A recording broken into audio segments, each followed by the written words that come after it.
तुम्हाला जे दुःख आहे ते तुझे. काही लोक देवाला विचारतात काय करू देवा, मायापुरीचं लगीन का होईन, झाली ती टाकून का दिली. देवाला सांगतो का? देवावर रुसायचं नाही. काही लोक काही लोक देवालाच नाव ठेवत्या. काय देवा, आता काही लोकांना आपण जर म्हणलं ना दिंडीत येतो का, देवाच्या मनात नाही. मी अक्का हसा उचलून आपटावा, देवाच्या मनात नाही का तुला संसार सुटत नाही. देवावर रुसायचं काही काम नाही. महाराज म्हणले तू अनेक न लगे रुसावे बहुता आपल्या. ते असेच करतील आता. आपल्या संचिता वाचून या. महाराज म्हणले तू तुझ्या कर्माचं फळ आहे. इतरांना काही भोगू नको. इतरांना बोलण्याचं काय. एखाद्या मुलीचं लग्न जमलं, साखरपुडा झाला आणि पाहुणे सांगितलं आम्ही पुढच्या वर्षी पाहू. तो काय म्हणतो कस काय मोडलं बुवा. मग त्याची बायको म्हणते शेजारचा रामभाऊ नव्हता गेला त्यांच्या घरी, त्यानं कांडी पिळली काय. महाराज म्हणले रामभाऊच्या नावानं भोगू नको. तुझी जग तू नीट मार. तू तुझ्या कर्माची फळ आहेत. हा पहा तुम्ही जगन्नाथपुरीला साधू मुक्कामी आला. नीट आहे का? देवावर रुसायचं नाही. जगन्नाथपुरीला साधू मुक्कामी आला तर त्यावेळी ते साधू वेगळे, आता ते साधू वेगळे. आता साधू भाकर खात नाही, सफरचंदाना दण खातो, चहा पित नाही, दूध 3-3 तांबे पितो. म्हणजे नुसतं भारीच पाहिजे. आता साधू नाही काय नाही, आता झाकली 1.25 लाखाची. आता लोक शुद्धी होणार आहे. लोक म्हणते ज्याला बायको नाही तो संन्यासी, ज्याला दाढी जाटा वाढून बायका पोरं सोडून दिल्या तो साधू. हे सांगितलं कोणी तुम्हाला? कोण म्हणलं बा तुम्हाला ज्याला बायको नाही तो संन्यासी? तुम्ही शुद्धी होय का? संन्यासाची व्याख्या माऊलीला विचारा. मी आणि माझे विसरले जयाचे अंतकरण. मी आणि माझं ज्याचं गेलं तो खरा. यांना म्हणता का? यांचा मी गेलाय का? ज्याचा मी गेला नाही, ज्याचा हम गेला नाही, ज्याला ग गेला नाही त्याला तुम्ही संन्यासी म्हणताय. काय लोक म्हणते तो साधू आहे का रे? होणं बायका पोरं सोडून दिले तो साधू का? ज्याची पोसायची लायकी नाही तो सोडणारच. बाकी नाही मला थळथळायला लावू नका, मला दम निघत नाही. साधू शब्दाचा अर्थ सांगत मला. ज्यानं साधून टाकले तो साधू. ज्यानं साधून टाकले तो साधू. अरे ज्याच्याकडे काम नाही, क्रोध नाही, मद नाही, मत्सर नाही, अहंकार नाही आणि मितूपणा नाही, ज्याचे विकार गेले तो साधू. कशेल मी पिऊत बोंबलं धिंडतो तो साधू. बायका बरोबर सोडून बोंबलं धिंडतो तो साधू का? लोक शुद्धीवर नाही. लोक देवाला सांगत. देवावर अजिबात रुसायचं नाही. आपली कर्म तपासा आणि चांगलं करून वाईट झाला सगळं का कधी. जगन्नाथपुरीला साधू मुक्कामी आला. साधू सुंदर होता. रात्री झोपला. त्या घरातल्या स्त्रीची काम वासना जागी झाली आणि त्याने सांगितलं महाराज माझी शरीर इच्छा पूर्ण करा. तो त्या काळचा साधू होता. त्याने सांगितलं बाई तुला पुरुष आहे, पती हा तुझा परमेश्वर आहे, तू त्याच्याशी रतो हो, हे माझ्याकडून जमणार नाही. त्याने सांगितलं माझी इच्छा आहे तुम्ही माझी शरीर इच्छा पूर्ण करावी. त्याने सांगितलं बाई मला साधू आहे, मी परपंच संसार परपंच सगळा सोडलाय आणि मी साधू झालोय, माझ्याकडून हे वाईट कृत्य घडणार नाही. त्या बाईचा असा भार झाला का ह्या माणसाला मला सुख देण्यामध्ये आपल्या पतीची आडकाठी वाटत असावा. आणि जगामध्ये सगळ्यात घातक माणसं 2 आहेत, एक व्यसनी आणि 2 विषयी. बाईनं हातात कोयता घेतला, झोपेत असणाऱ्या पतीचं मुंडकं उडवलं, शिर हातात घेतलं, एका हातात कोयता घेतला. सांगितलं महाराज ज्याची तुम्हाला भीती वाटत होती त्याचं शिर मी उडवलंय, आता माझी शरीर इच्छा पूर्ण करा. बाईला सांगितलं महाराजांनी बाई पती हा तुझा परमेश्वर आहे, तू एवढं वाईट कृत्य जरी केलं तरी माझ्याकडून हे घडणार नाही. बाई पुढे आता असा प्रश्न पडला, नवराही गेला आणि साधूही इच्छा पूर्ण करीत नाही. मग बाईने बोभाटा केला. माझ्या घरी एक साधू मुक्कामी आला आणि त्याने माझ्याकडे काम वासना मागितली, मी नाही म्हणलं, त्याने माझ्या नवऱ्याचं मुंडकं उडवलं. खरं कोणचं मानणार लोक? बाईचं. आणि माळकरीनं चूक करावं आणि पेताडा खाताडांना खाळावा. लगेच काय बुवा माळा घालून लफडे का? बिंबी पोत माळ 12-13 ठिकाणी गंध आणि मग लफडे करीता. त्याने सांगितलं भाऊ मी याच्यात निर्दोष आहे, माझ्याकडून याच्यात काही घडलं नाही, तुम्ही जरा समजून घ्या. ग बसा फुकाटबाई बोंबलं ती का पेताड खाताडाशी नेट लावून राहत्या. त्यांनी पेता आम्या चूक करावा आणि पेताडा खाताडाला कळावा. पायजम्यात मुतू मुतू गप्पा. वा वा वा वा वा वा वा वा. माळ कर्याच्या चुकावर पेताडे खाताडे नुसते असे टक लावून राहते. याच कारण आहे आंब्याच्या झाडाखाली काठेवाडी घोडा आला. नीट आहे का? आंब्याच्या झाडाखाली काठेवाडी घोडा आला आणि आंब्यावर 2 जण होती, एक पोपट आणि एक कावळा. कोणला आनंद होईल? हिरव्या गवतात काठेवाडी घोडा चरताना पाहिल्यावर कोणला आनंद होईल? कावळ्याला का पोपटाला? पोपटाला होईल का नाही? पोपटानं अशा उड्या हाणायला सुरुवात केली. वा वा वा काय घोडा आहे, काय घोडा आहे. कावळा म्हणतो काय रे? कावळा त्याला म्हणतो काय रे? तो म्हणतो काय घोडा आहे. वा वा कोण म्हणतोय? पोपट. अरे काय घोडा आहे. मग आता कावळ्यानं थोड्या हसायला काय रोग झाला का? कावळा म्हणतो काय पाहतो काय नु पुढे टिचार नाही टाचार नाही. म्हणजे कावळ्याला जनावर कसं पाहिजे? कावळ्याला जनावर आवड भाषा कळली का पा? कावळ्याला जनावर आवडत आहे कोणतं? टिचार पडेल पुढील कार्यक्रम सोपा. आणि पोपट्याला पाहायला आवडते. तसं हे जे कावळे ना गावा मिळून 5, 25, 5, 10 यांना फक्त टिचर पडेल जनावर दिसलं उठले कावळे. वा वा वा. कावळे म्हणजे तांबड्यात तेच उठले उठले तेच कावळे नेट लावून राहतात. फक्त टिचार दिसलं पाहिजे आणि ते टिचार माळ करायला पडावा मग कावळ्यांच्या त्वचा पावा. वा वा. मग हे लगेच म्हणले काय बुवा आता आपण दिंडीवरून गेलो ना मग जी गावात झक मारित होती ते काय म्हणते आले काय भेटला काय ज्ञानबा भेटला? तुझ्या बापाचा भाऊ आहे का ज्ञानबा? ए पिस्तुल्या भेटला काय? काय म्हणला दे हो. अशी खैरी बांडी आहेत काही आणि काही हलकट बोलणार बर का. आणलं का काही? आणलंय काही? दरिद्रे रे. आणि त्यांना काय नाव ठेवते आपली तशीची.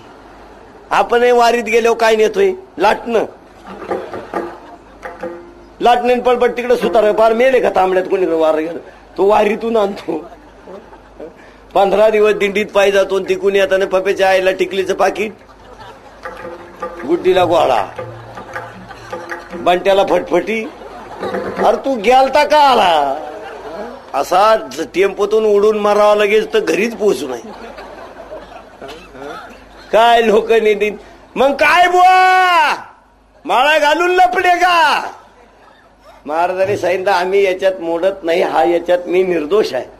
मग लगेच लोकांनी डोकं लावलं तुम्ही निर्दोष आहे असं कसं घडण? मग यांनी लगेच त्या न्यायाधीशाने याचे 2 हात तोडले. निधाय का? दोन्ही हात तोडले आणि मग याच्या पुढे प्रश्न म्हणला. कीर्तनाला बसलेले बरेचसे माणसांची एक शंका राहती मी चांगला वागून माझं वाईट का होतं? बऱ्याच लोकांचं म्हणणं आहे बा मी तर शेत निंदितोय बी तरी शेजारच्याला 13 पोती गहू हा उतरलाच नाही. वाक्य नीट ऐका. तुमच्यावर जेवढे दुःख येतील तेवढं तुमचं पाप कमी झालं असं समजावं. आणि दुःख यायलाच पाहिजे. माता यांनी विचार केला बाबा हात तोडले पण का तोडले? अरे ज्या बाईनं माझ्यावर आळ घेतला ती राजरोज शिंदते आणि मी काहीच केलं नसताना माझे हात तोडले. तो देवाकडे गेला. देवाने सांगितलं ए तुझे हात तोडले ना ही आत्ताची जखमारी नाही मागची आहे. माझ्यावर रुसू नको. तू एक दिवस रस्त्याने जात असताना कसाईच्या हातात ती गाय सुटली. कसाई ओढत होता गाय वळवा गाय वळवा. तू वळवली. ती गायी कसाईने कापली. तीच गायी बाई झाली. तो कसाई त्या बाईचा नवरा झाला. त्या बाईने कसाईचा बदला घेतला आणि तुझ्या हातानं गाय वळवली म्हणून तुझे हात तोडले आणि कन लगे रुसावे बहुता आपल्या संचिता वाचवण्या. तू तुझ्या कर्माची फळ आहेत. आजी भात याच्या त्याच्यावर रुसायचं काही काम नाही. काय लोक मा वाटोळ देवाला वेळ नाही. देवा अशा हलकट गोष्टी करायला मोकळाही नाही. काही कामं सांगायची देवाला. काय करू देवा? 6 वर्ष लग्नाला झाली अजून पोरग होईन, मग तू करतो काय? तुला बायको देवानच द्यायची, पोरही देवानच द्यायचं, तू कशाला आहे बुवा? या गोष्टी सोडा.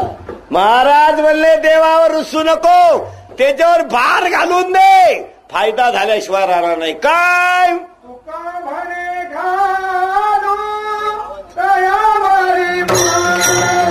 तुका म्हणे भार घातली यावरी, घातली यावरी.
लगे रुसावे बहुता. देवावर कशाला रुसतो?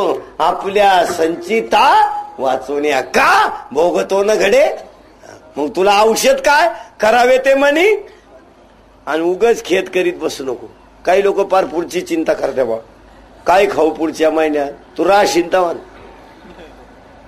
राज. काही लोक म्हणते बा माझ्या इस्टेटीचं काय होईल, कशाच काही होत नाही, तू फक्त म्हणावा गोविंदो वेळोवेळा. तू देवाचं नाव घेत राहा, बाकी काही ताण करू नको, देवावर रुसू नको. आणि कल लगे रुसावे बहुता आपल्या संचिता वाचून या. देव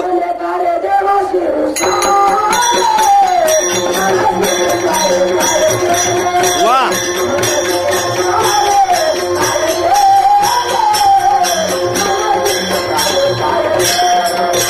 तुका म्हणे का रे रुसावे देवासी, मनासी पुसावे काय केले, मनासी पुसावे.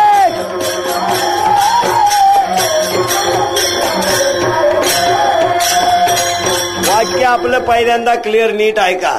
माणसानं देवावर रुसण्यापेक्षा आपल्या मनाला विचारा. तुका म्हणे का रे रुसावे देवासी, मनासी पुसावे काय केले. आपलं मन आपण पाप केले सांगतात नाही का. आपण गाय कापायला दिली देवाला माहित नाही का. आईच्या दाव्याच्या दिवशी कावळा शिवला नाही तर पेंडाला धक्का लावायला गाई नेतो, संध्याकाळी तीच गाई टेम्पोत घालितो, आणि 9 रुपये किलोनं तीच हाणतो. देव काय चष्मा घालून बसला का, देवाने गोगल लावलं का. तुझ्या मनाचा विचार कर, तू किती पाप केलं. जन्मदात पोरग विकितो, उंडा घेतो, राजरोस पर्या इकितो. एक मला सांगा, तुम्हाला इस्टेट तुम्ही कमावली कोणच्यासाठी. अय शुद्धी आहे तुम्ही. आतापर्यंत तुम्ही दुसऱ्याचा बांध कुरकुरू जमिनी वाढवल्या, आकडे टाकू टाकू मोटरी चालवल्या, उपारण्याखाली हात घालू घालू म्हशी इकल्या, आणि इस्टेट कमावली कोणच्यासाठी. कोणच्यासाठी? पोरासाठी. येतं वाक्य खोटं नाही. आणि पुन्हा पोऱ्याला पोरगी करताना दरवाजा लावू लावू बैठक कोणची घालता? ऐ कोणाची घालता? पोटच्या पोराची. आतापर्यंत महाभारतात राक्षस झाली, रामायणात राक्षस झाली, काशी खंडात राक्षस झाली. पोटचं पोरग ऐकणारे राक्षस आता शिकत झाली. जो ओरिजिनल बाप आहे ना, ओरिजिनल, तो कधी पोटचा पोर ऐकू शकत नाही. एखाद्यानं पोरगी 7 तोळे सोनं घेतलं. 7 केवढ्याचं झालं? 35,000. मग आपल्या पोटच्या पोऱ्याची किंमत 35,000 आहे का? ए बापा हो, शुद्धी आहे तुम्ही.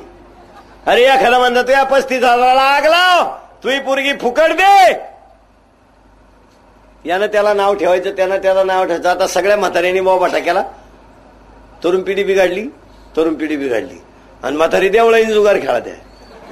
मारुतीला राणी दाखवून गुल्ला मोकळा करते. आणि म्हातारी मार दुसऱ्याला लावलं.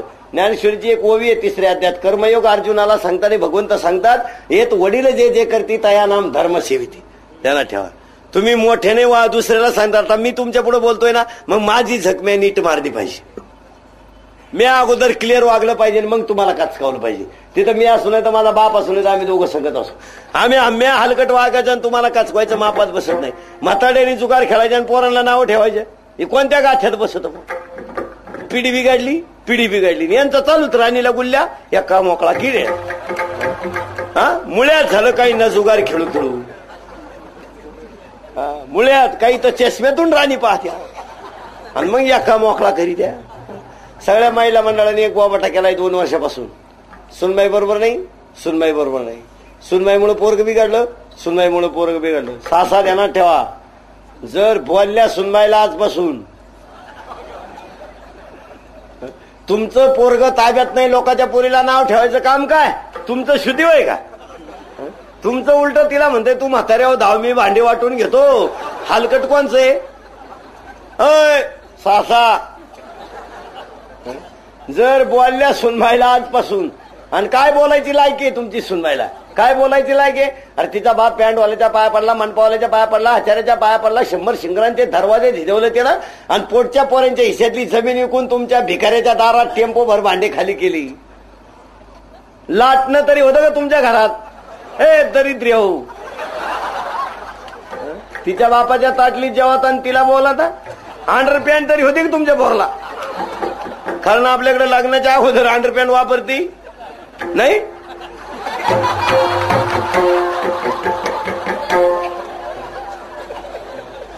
कबूल झाले बाप, कबूल झाले. अजिबात सुनबाईला बोलायचं नाही. उद्यापासून सुनबाईच्या पाया पडायचं.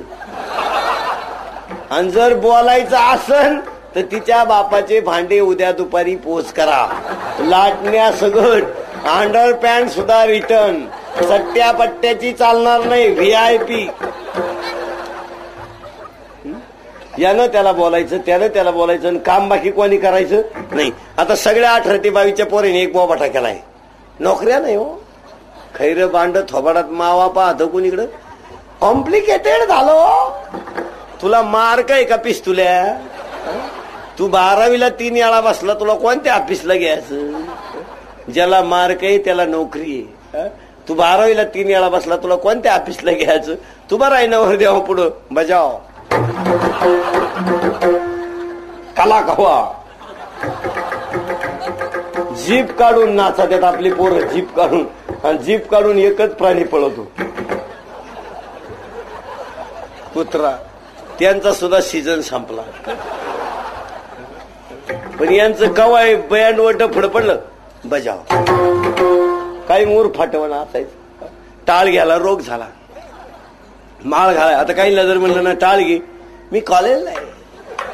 कॉलेजला आहे म्हणजे काय अक्कल आहे तुला? अशी लोकांची नावं डांबरीवर लिहितो. काय अक्कल आहे? संडासात नीट बसाना आपली पोरं. एवढ्या घाणीत पेनानं लिहितो बा, अमक्याचे अमकेशी लफडे आहे. आणि खाली लिहितो वाचणारा गाढव आहे. आणि त्याचाच बाप जातो हे माझंच कॅलेंडर आहे. काय वाचितून काय तर आहे. एक ध्यानात ठेवा, कीर्तन किती ऐका पण माणसं बदलायलाच पाहिजे. नोकऱ्या नाही असं कोण म्हणलं? तुम्ही काही काही निर्णय ठोके. आता बाया माणसांना सांगून ठेवता, आजपासून प्रत्येक बाईनं 6 महिने नवऱ्याकडे साडी सुद्धा मागायची नाही. फक्त एक गोष्ट नवऱ्याकडे मागायची. नीट आहे का? सगळ्यांनी एकच गोष्ट नवऱ्याकडे मागायची, संडास बांधून देणे. गरज कशाची? अरे खेड्यांमध्ये गावाने घुसवत नाही हो. आय येड्या बाबळींमधून वास सुरू झाला का आपण म्हणायचं शिव लागली. गाव सुरू झालं. अरे किती वाईट आहे. एकीकडे लोक कुठे गेलेत? मंगळावर. एकीकडे कुठे गेलेत? चंद्रावर. एकीकडे यान सुटत, एकीकडे विमान आहेत, आणि एकीकडे ही अवस्था आहे. हा, एकीकडे किती विज्ञान. हा, एकीकडे गरोदर स्त्रीच्या पोटात पोरगा की पोरगी बापाला 5 महिने अगोदर माहिती. गरोदर स्त्रीच्या पोटात पोरगा की पोरगी हे बापाला अगोदर 5 मिनिटं माहिती. पण एका बाजूला अवस्था काय. अरे खेड्यावर गावात घुसवत नाही. सकाळच्या पारी आपली गाडी घेऊन घुसावं गावात. त्या बिचाऱ्या मावल्या हातात तांब्या उभ्या. गाडी आली, उठल्या. गाडी गेली, बसल्या. ग्रामपंचायत आपले सहर्ष स्वागत करते.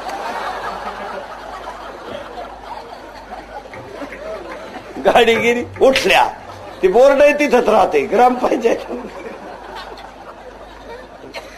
काय वाईट अवस्था आहे. हा विनोद आहे, हा टाइमपास आहे. ध्यानात ठेवा, हे पहिलं करणं गरजेचं आहे. प्रत्येक स्त्रीने हे मागितलं पाहिजे. आणि हे नाही जमायचं त्यांना. नाही नाही, फ्रीज आणा. आहे का ठेवायला काही? 3 वांगे 2 अंडे. काल तर फरायचं म्हणायला, ज्याचं फ्रीज आणला त्या हप्त्यांची गच्ची धरली त्या दुकानदारानं. 1000 रुपये. आणि एक ध्यानात ठेवा, तुम्ही एकीकडे पैसा वाचवाल, एकीकडे घालवाच लागेल. तुम्ही आरोग्यासाठी काही पैसे घातले, 5-7 हजार रुपये जर संडासासाठी घातले तर घर निरोगी तरी राहील. इकडे वाचवायचे आणि इकडे घालवायचे, याच्यात काही मजा आहे का? एका माणसाला 1000 रुपये पगार. त्यानं एका त्याच्या कार्ट्याला स्लीपर घेतली आणि त्याला सांगितलं जिन्यावर माडीवर राहतोय आपण, 1 पायरी सोडून चढत जाय, म्हणजे चपला घासायच्या नाही. बाप मग घ्यायचीच का आला? आता ते कार्ट 2 पायऱ्या सोडून चढायचं. कार्ट त्याच होतं, 2 पायऱ्या चढून चढायचं. आलं खाली. त्या बापानं ह्या 2-4 निवार कान फाटी दिल्या. एक जण आला, म्हणला का हो? म्हणला याला काल चप्पल आणली. म्हणलं घासू नये म्हणून 1 पायरी चढ. हे 2-2 पायऱ्या चढलं. मग तो उलटा फायदा झाला ना. तो म्हणला फायदा काचा? पॅन्ट उसवली, ते म्हणजे चप्पल गेली आणि पॅन्ट उसवली.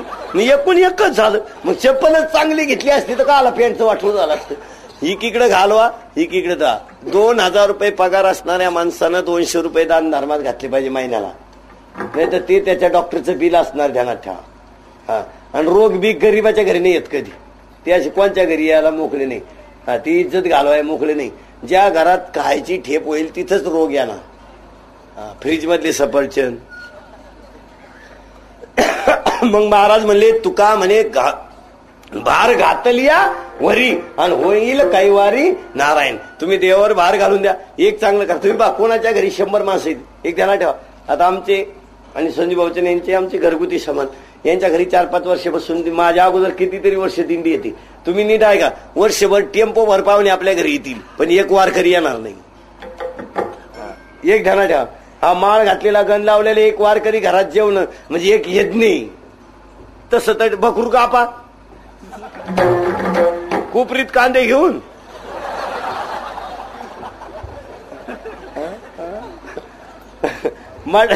खैरे मांडे पार कोपरीत का. अहो काही जातील ना, किती लोक येतील, पण माझी जातीचे मजमिळो कोणी. आणि वारकऱ्याला जर जीव घातलं ना, त्याच्या मुखातून प्रत्येक घासाला एक आशीर्वाद बाहेर पडत असतो का तो आपलं कधी वाईट करीत नाही. ध्यानात ठेवा. हे प्याताळा खाताळांना किती चार, त्यांच्या नळ्या आपल्याला फुकायला लागायच्या. सकाळी कुत्रे आपणच हाणायचे, नळ्यांपाशी कुत्रे वळावा त्या. म्हणजे एक काम आहे का आपल्या? एवढं काम करण्यापेक्षा त्याच्यापेक्षा ते भाग्य म्हणायचं. एकदा मोठ्या प्रेमानं भजन करा. विठोबा रखुमाई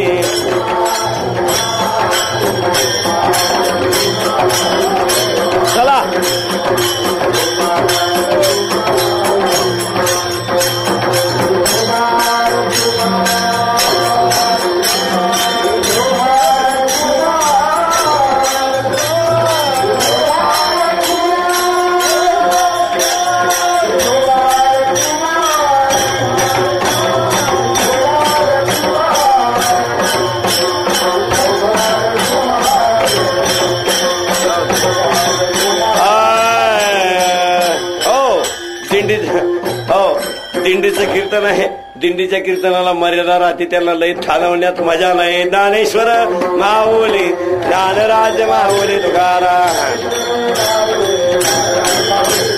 जय विठ्ठल जय जय विठ्ठल जय. हा बोलले ले कोरे वेळे वाकोणी उत्तरे. हा नाही उच्चारीला अधिक ज्ञान